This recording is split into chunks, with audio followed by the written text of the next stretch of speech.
اتنا نوازتا ہے، اتنا نوازتا ہے، اتنا نوازتا ہے کہ انسان حیران ہو جاتا ہے کہ مجھے اتنا بھی مل سکتا ہے۔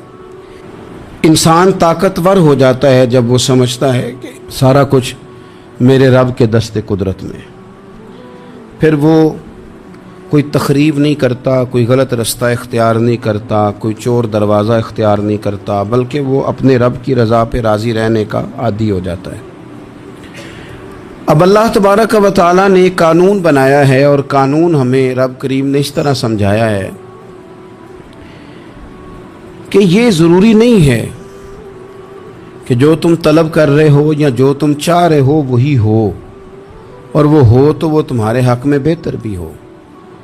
کوئی ضروری ہے کہ جو ہم چاہ رہے ہوں وہ بالکل ٹھیک ہی ہو اور وہ ہمیں مل ہی جائے؟ یہ کوئی ضروری ہے؟ کبھی بھی اپنی زندگی میں اس طرح کی تڑپ نہ پیدا کریں، ورنہ آپ بے چین ہو جائیں گے۔ آپ کی زبان پر کئی شکوے آئیں گے، کئی شکایتیں آئیں گی، آپ بہت ساری جگہوں پہ نافرمانی والے جملے بول دیں گے معاذ اللہ۔ بس رب جو فیصلہ کرے اس پہ راضی رہنا سیکھیں۔ فرما کل نفس ذائقۃ الموت، ہر جان نے موت کا ذائقہ چکھنا ہے۔ یہ پہلے یہ جملہ کہا اور اسی سے ملتا جلتا جملہ آخر میں کہا، اور درمیان میں کیا کہا؟ فرمایا کل نفس ذائقۃ الموت، ہر جان نے موت کا ذائقہ چکھنا ہے۔ وَنَبْلُوكُمْ بِالشَّرِّ وَالْخَيْرِ فِتْنَةً، فرمایا ہم تمہیں آزمائیں گے، بھلائی کے ذریعے بھی اور برائی کے ذریعے بھی ہم تمہیں آزمائیں گے۔ وَإِلَيْنَا تُرْجَعُونَ، اور تمہیں ہماری طرف ہی لوٹ کے آنا ہے۔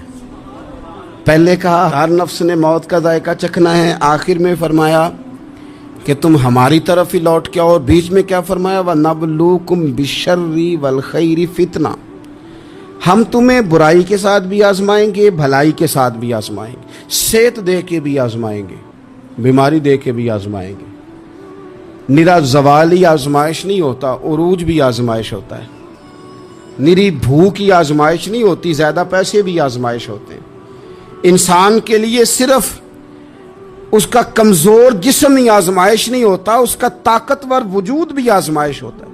فرمایا ہم تمہیں آزمائیں گے، بس خیال رکھنا کہ وَإِلَيْنَا تُرْجَعُونَ، لوٹ کر تمہیں ہمارے پاس ہی آنا ہے۔ اور میرے نبی پاک صلی اللہ تعالیٰ علیہ وآلہ وسلم ارشاد فرماتے ہیں، رب جب کسی قوم سے محبت کرتا ہے تو انہیں آزمائش میں مبتلا کر دیتا ہے۔ پھر فرمایا اگر وہ اس پر صبر کریں، اللہ کی قضا پہ راضی رہیں، تو پھر اللہ بھی ان سے راضی ہو جاتا ہے، اور اگر وہ ناراضگی کا اظہار کریں کہ یہ مصیبت کیوں آئی، تو پھر اللہ بھی ناراض ہو جاتا ہے۔ اللہ تبارک و تعالی ضرور آزمائے گا، خیر کے ساتھ بھی اور پریشانی کے ساتھ بھی۔ انسان پریشان اس وقت ہوتا ہے کہ جب وہ محنت کرتا ہے تو وہ کہتا ہے نتیجہ میری مرضی کا آنا چاہیے، یہ اس کا سب سے بڑا نقصان ہے۔ آپ رزلٹ کبھی اپنی مرضی کا نہ مانگیں، یہ دعویٰ ٹھیک نہیں۔ بہت سارے لوگوں کو جانتا ہوں جو کہتے ہیں میں بندہ بھی ٹھیک ہوں بھی دیانتدار، محنت بھی بڑی کرتا ہوں، توجہ بھی میری پوری ہے، پر پھر بھی معاملہ صحیح کیوں نہیں ہوتے؟ تو میں کہتا ہوں پہلی باتیں ساری ٹھیک تھیں، آخری والی غلط ہے۔ اس لیے کہ محنت آپ کریں ساری، پر بندے نے رہنا تو بندہ ہی ہے نا۔ ساری محنت کر کے آپ کبھی اس نقطے کو سمجھ جائیں نا کہ 950 سال نبیوں نے تبلیغ کی، ہزار سال انبیاء نے تبلیغ کی، انبیاء نے، رب کے تربیت یافتہ لوگوں نے تبلیغ کی، 2 لوگوں نے کلمہ پڑھا، 4 لوگوں نے کلمہ پڑھا، لیکن میں آپ کو دیانتداری سے بتاتا ہوں کہ وہ کامیاب ہو کے گئے دنیا سے۔ انبیاء کامیاب ہوئے، کیوں؟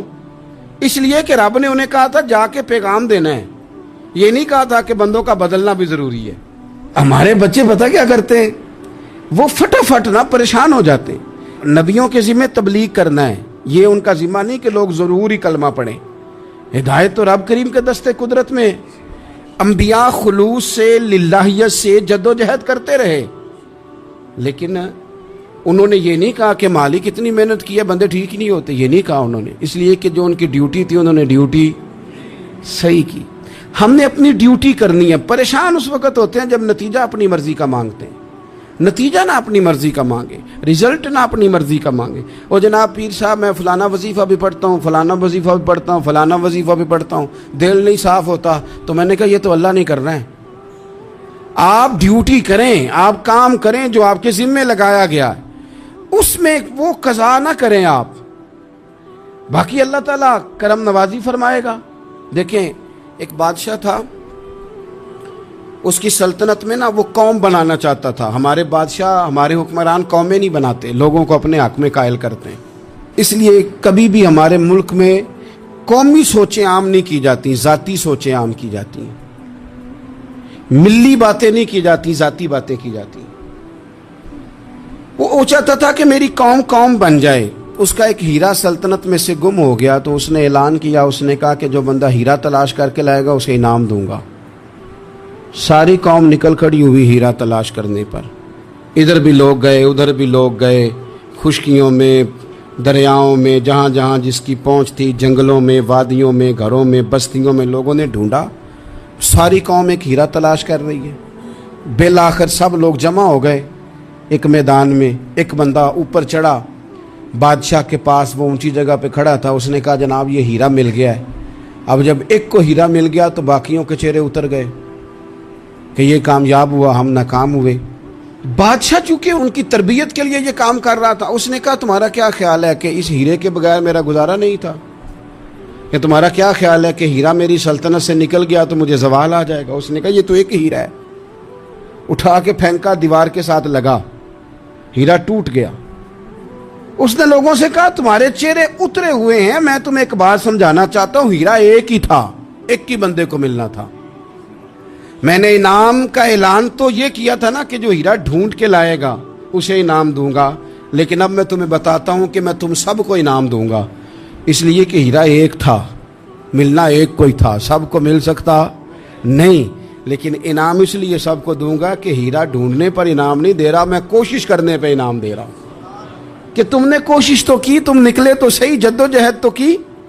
کچھ لوگ کہتے ہیں کہ ہمیں ہیرا مل بھی جائے. اور خدا کے بندے ہیرا ایک ہے, ہیرا ملنا کمال نہیں, محنت کرنا کمال ہے. ہم نہ تیار نہیں ہوتے. اللہ فرماتے ہیں میں نے آزمانا ہے, میں نے آزمانا ہے. تم نے سفر جاری رکھنا ہے, لیکن یہ ضرور یاد رکھنا کہ وَإِلَيْنَا تُرْجَعُونَ, لوٹ کے تمہیں میرے پاس ہی آنا ہے, تم نے لوٹ کے ادھر آنا ہے. اس بات کو ذہن میں رکھنا. حضرت عبداللہ بن عباس رضی اللہ تعالیٰ عنہ اس حدیث کے راوی ہیں. الموجم الکبیر کی یہ حدیث ہے. اللہ کے پیارے رسول صلی اللہ تعالیٰ علیہ وسلم ارشاد فرماتے ہیں کہ جس بندے کو 4 چیزیں مل گئی نا, اسے اللہ تعالیٰ نے دنیا اور آخرت کی بھلائیاں عطا فرما دی. 4 چیزیں جس شخص کو نصیب ہو گئی. یا رسول اللہ کون سی؟ حضور فرماتے ہیں جس کو شکر کرنے والا دل مل گیا, اور کریم محبوب فرماتے ہیں جسے اللہ تعالیٰ کا ذکر کرنے والی زبان مل گئی, اور حضور فرماتے ہیں جسے مصیبت پر صبر کرنے والا بدن مل گیا, اور جسے ایسی بیوی مل گئی جو نہ اس کے مال میں خیانت کرے گی, نہ اس کی عزت میں خیانت کرے گی. جسے یہ 4 چیزیں مل گئیں وہ خوش نصیب ہے, دنیا بھی بن گئی, آخرت بھی بن گئی. کامیابی صبر آ جانے کا نام ہے, کامیابی شکر حاصل ہو جانے کا نام ہے. کامیابی میرے عزیز یاد رکھ لے کہ انسان اللہ کے ذکر میں لگ جائے تو اس کا نام ہے کامیابی. ہم نے کس کو سمجھ لیا؟ اپنی زندگی میں ایک تو محنت کریں, نتیجہ اللہ پہ. دوسری بات, امیدیں ذرا چھوٹی وابستہ کریں, لمبی نہ بنائیں. ایک ہے منصوبہ سازی کرنا مستقبل کی, وہ غلط نہیں. میرے نبی پاک علیہ السلام کا فرمان کاش کبھی ہم سمجھ جائیں. حضور نے ایک دن صحابہ سے فرمایا تھا حیا کرو. کہا صحابہ سے, سمجھایا ہمیں, فرمایا حیا کرو. یا رسول اللہ کس بات سے؟ فرمایا وہ والا مال کماتے ہو جو کھا ہی نہیں سکتے, اور وہ والے مکانات بناتے ہو جن میں تم رہ ہی نہیں سکتے, اور ان چیزوں کا سوال کرتے ہو جن کی تمہیں ضرورت ہی نہیں. اتنے لمبے محلات, اتنا لمبا چوڑا مال, اتنا لمبا چوڑا پیسہ, اتنی لمبی امیدیں, اتنی لمبی داستانیں, انسان کمزور ہو جاتا ہے. ساری زندگی حساب کتاب میں بیت جاتی ہے. دیکھیں نا حضور علیہ السلام نے فرمایا یہ جو غریب لوگ ہیں نا، یہ مالداروں سے 50,000 سال پہلے جنت میں داخل ہو جائیں گے۔ کیوں؟ اس لیے کہ جس کے بیگ زیادہ ہوتے ہیں نا، ایئرپورٹ پہ پھنس جاتا ہے، الجھ جاتا ہے۔ وہ کبھی ایک آیا، دوسرا نہیں آیا، تیسرا نہیں آیا، چوتھا نہیں آیا۔ اور جو ہینڈ کیری والے ہوتے ہیں نا، 2 جوڑے، وہ تو بس جناب سب سے پہلے وہی نکلتے ہیں، اور ان کی گاڑی بھی کسی رش میں نہیں الجھتی، گھر وقت پہ پہنچ جاتے ہیں۔ مال تھوڑا تو حساب بھی تھوڑا۔ تو ہم نا لمبی امیدوں کے چکر میں اس لیے پریشان ہے۔ رب کہتا ہے وَإِلَيْنَا تُرْجَعُونَ، تم نے اپنے گھر واپس آنا ہے، تم نے ادھر لوٹنا ہے۔ تم اتنے لمبے چوڑے معاملات کا شکار نہ ہو جانا۔ آپ اگر سکھی رہنا چاہتے ہیں نا تو عاجزی اختیار کریں۔ کیوں؟ کہ جب آپ عاجزی اختیار کریں گے تو آپ کو اللہ کی مخلوق اچھی لگنے لگ جائے گی۔ کیوں؟ کہ آپ اپنے سے بھی کسی کو بہتر سمجھتے ہیں۔ جب تک آپ میں تکبر ہے، میں نے دیکھا ہے کہ لوگ تکبر کا شکار ہو جاتے ہیں، کسی کو جھوٹا، کسی کو بددیانت، کسی کو فراڈیا، کسی کو دھوکے باز، کسی کو ڈاکو، کسی کو چور، کسی کو غدار، کسی کو فلانا، کسی کو فلانا۔ اصل بات کیا ہے؟ اصل بات یہ ہے کہ اس شخص کے دماغ کے اندر تکبر کا سودا سما گیا، یہ کسی چکر میں پڑ گیا ہے، اس کو ہیضہ ہو گیا ہے پرہیزگاری کا۔ یہ سمجھنے لگے کہ جو میں سوچتا ہوں وہ صرف وہی ٹھیک ہے۔ تیرا یہ دعویٰ ہے کہ ساری مخلوق ٹھیک نہیں، اور میرا رب فرماتا ہے لَقَدْ خَلَقْنَا الْإِنسَانَ فِي أَحْسَنِ تَقْوِيمٍ، میں نے مخلوق بنائی بڑی سونی ہے۔ ہم نا جب یہاں آ جاتے ہیں نا، یہاں ایک شخص تھا جس کا نام تھا بلعم بن باورہ، یہ بڑا مستجاب الدعوات تھا، جو دعا مانگتا تھا اللہ قبول فرما لیتا، پرہیزگار تھا۔ اسم اعظم اللہ نے اسے عطا کر دیا۔ حضرت موسیٰ علیہ السلام کے دور میں حضرت موسیٰ علیہ السلام نے جب اپنی قوم کو لے کے جبارین کے خلاف جہاد شروع کیا، نکلے تو اس طرف آنا تھا جس طرف یہ رہتا تھا۔ لوگ سارے اکٹھے ہو کے اس کے پاس آئے، آ کے کہنے لگے حضرت موسیٰ علیہ السلام آ رہے ہیں اپنی قوم کو لے کے حملہ کرنے کے لیے، تو دعا کر دے، معاذ اللہ نبی کے خلاف دعا کر دے، تو بد دعا کر دے تاکہ وہ آ نہ سکے، تیری دعائیں قبول ہوتی ہیں۔ پہلے تو کہنے لگا کہ کتنے بدبخت ہو، مجھے نبی کے خلاف بات کرنے اور دعا کرنے کا کہہ رہے ہو، معاذ اللہ، بدبخت ہو، دوڑ جاؤ۔ لیکن اللہ سے یہ توفیق مانگے کہ وہ انسان کا شعور سلامت رکھے، شعور سلامت۔ حضرت سلطان باؤ رحمۃ اللہ علیہ نے اپنے دور میں کہا تھا کہ ایمان سلامت ہر کوئی مانگتا ہے، عشق سلامت کوئی، وہ تو انہوں نے کہا تھا نا۔ اور آج کیا حال ہے کہ مال سلامت ہر کوئی مانگتا ہے، تو ایمان سلامت کوئی۔ اب کہاں ایمان سے، اب تو مال سلامت مانگتے ہیں الا ماشاء اللہ۔ تو انہوں نے کہا تھا کہ ہمارے دور میں سارے ایمان کی سلامتی مانگتے ہیں اور میں عشق کی مانگتا ہوں۔ اور میں لوگوں کو کیا کہوں، میں تو یہی کہہ سکتا ہوں حضرت سلطان صاحب سے معافی لے کے کہ حضور ہونتے مال سلامت ہر کوئی منگدا ہے، تھے ایمان سلامت کوئی۔ اب تو یہ حال ہو گیا۔ او بلعم بن باورہ غلط فہمی ہو گئی، پہلے تو لوگوں کو اس نے ڈانٹ دیا، لیکن جب لوگ دوبارہ آئے نا تو تحفے طائف لے کے آئے، لالچ میں آ گیا، پاگل ہو گیا، بیوقوف ہو گیا۔ ہرس ہوس یہ کہیں کا نہیں چھوڑتا انسان کو۔ لوگ نیک لوگوں سے بھی دینداری کا رشتہ نہیں بناتے، دنیا داری کا بنا لیتے۔ وہاں سے بھی مال ڈھونڈتے ہیں جہاں آ کے انہیں دنیا بھول جانی چاہیے تھی۔ مال آیا، دولت لے کے آئے لوگ، انہوں نے تحفے طائف دیے، وہ کہنے لگا ٹھیک ہے، پہلے ڈانٹ رہا تھا کہ نبی کے خلاف میں بد دعا کروں اور اب تیار ہو گیا، معاذ اللہ۔ گدھے پہ بیٹھ کے یا گدی پہ بیٹھ کے جا رہا ہے کہ پہاڑ پہ چڑھ کے حضرت موسیٰ علیہ السلام اور ان کی قوم کے خلاف معاذ اللہ بد دعا کرتا ہوں۔ تو رستے میں جاتے ہوئے نا گدی نے منہ پھیر کے کہا کہ باز آ جا۔ گدی کہنے لگی تو مجھے آگے بھیجتا ہے، فرشتے مجھے پیچھے بھیجتے، باز آ جا۔ بڑے لوگ کانوں میں اذانیں پڑھتے ہیں کہ سیانا ہو جا، سیانا ہو جا، لیکن جب کسی پر بدبختی غالب آتی ہے تو پھر وہ سمجھدار ہونے کو تیار نہیں۔ اللہ تعالیٰ اپنی خفیہ تدبیر سے ہمیں محفوظ فرمائے۔ اللہ تعالیٰ ہمارے حق میں جب بھی فیصلہ کرے تو رحمت والا کرے، کرم والا کرے، آسانی والا کرے۔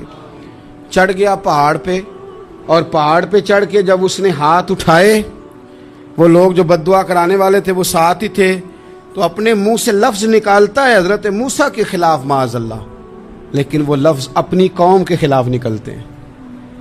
وہ ان کے خلاف بد دعا کرنے چلا تھا، تو چونکہ ہر چیز اللہ کے دستے قدرت میں ہے نا، تو زبان سے نکالتا کچھ ہے، نکلتا کچھ اور ہے. پھر وہ وقت بھی آیا کہ زبان لٹک گئی، سینے پہ آ گئی، عذاب آ گیا اللہ کا، تباہ ہو گیا اپنی قوم سمیت. اپنی زندگی میں یاد رکھ لے اچھی طرح، ہرس، ہوس، تکبر، غرور، وہ کسی چیز کا بھی ہو، وہ انسان کو لے ڈوبتا ہے.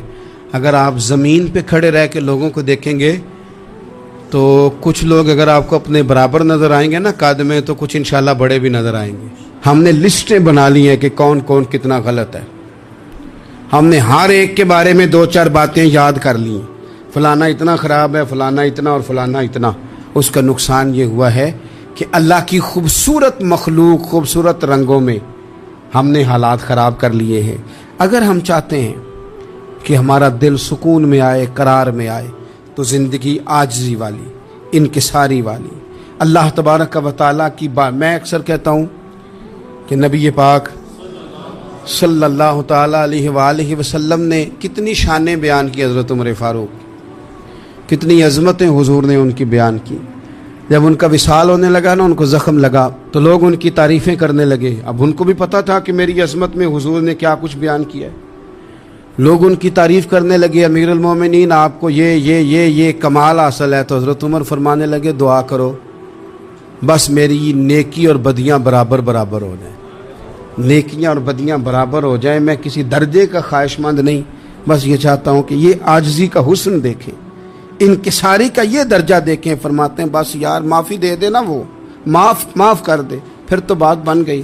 میں جلسوں پہ، اجتماعات پہ جاتا ہوں تو ایک رواج بن گیا ہے، لوگ بڑی بڑی قطاروں میں پھول لے کے کھڑے ہو جاتے ہیں اور گاڑیوں میں پھینکتے ہیں. تو میں اپنے سنگیوں سے کہتا ہوں کہ اگر تو قیامت میں بھی ایک پھول مل گیا نا، تو پھر تو یہ سارے استقبال کام آ گئے. اور اگر وہاں کھڑا کر لیا گیا نا، صحیح حدیث میں حضور نے فرمایا ہے کہ کچھ سوالوں کے لیے بندے کو محشر کے میدان میں کھڑا کر لیا جائے گا. ان سوالوں میں سے ایک سوال یہ بھی ہوگا کہ بتا اپنے علم پر عمل کتنا کیا تھا. تو میں نے کہا اگر تو روک لیے گئے تو پھر ان پھولوں کا کیا بنے گا، پھر تو آزمائش میں آ جائیں گے. اللہم استرنا بسترک الجمیل استغفر اللہ ربی من کل ذنب واتوب الیہ. اے اللہ، جو غلطیاں یاد ہیں ان سے بھی توبہ کرتے ہیں، جو بھول گئی ہیں ان سے بھی توبہ کرتے ہیں، جو ظاہر ہے ان سے بھی توبہ کرتے ہیں، جو چھپی ہوئی ہیں تیرا اور ہمارا راز ہے ہم ان سے بھی توبہ کرتے ہیں. مالک، جہاں جہاں جس جس مقام پر جس جس لحاظ سے عمدن یا سہون بول کر، لہجے سے اور اشارے کنائے سے بھی کہیں کو تیری نافرمانی کر بیٹھے ہیں، تو اس سے بھی تیری پناہ میں آتے ہیں. اپنی پناہ میں رکھیو، اپنی پناہ میں ہمیں ایمان کی موت دیجیے اور صبح قیامت اپنے محبوب کی شفاعت